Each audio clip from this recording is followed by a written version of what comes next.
সুপ্রিয় দর্শক মণ্ডলী, এবারের বিশ্বকাপে আহ, গতকাল যে ম্যাচটি হয়েছে রাতে ফ্রান্স বনাম স্পেন, খুবই শক্তিশালী দুই পরাশক্তির সাথে একে অপরের সাথে দেখা হয়েছে। পরাক্রমে এক দলকে তো অবশ্যই হারতেই হয়।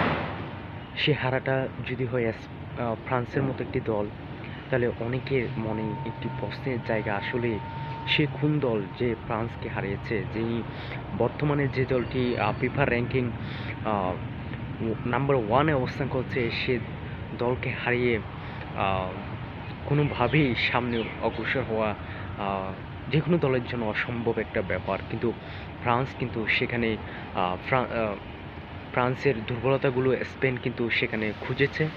স্পেন তাদের যে মধ্যমাঠের এবং ডিফেন্স লাইন বলেন এবং আক্রমণ ভাগ বলেন, তারা কিন্তু ম্যান টু ম্যান যেভাবে পাসিং করেছে, যেভাবে তারা একসাথে খেলেছে, ঐক্যবদ্ধভাবে খেলেছে, সেখানে ফ্রান্স কিন্তু একটা নাজেহাল অবস্থায় পড়ে গিয়েছে এবং ফ্রান্স সেখানে পরিকল্পনা করতে ব্যর্থ হয়েছে।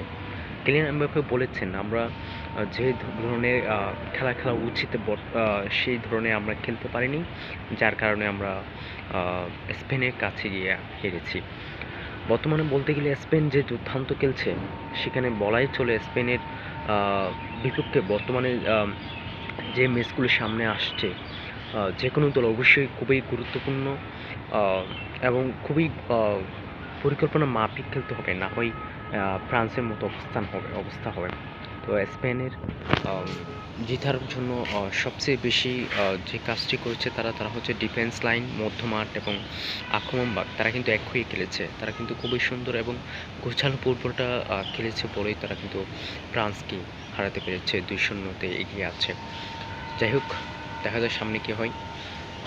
সামনে তো আর্জেন্টিনা ভার্সেস ইংল্যান্ড ম্যাচ রয়েছে, সেখানে কেজিতে কমেন্টে জানিয়ে দিন এবং ফাইনালি ওয়ার্ল্ড কাপটা এবারে কে নিচ্ছে সেটাও জানাতে বলবেন না।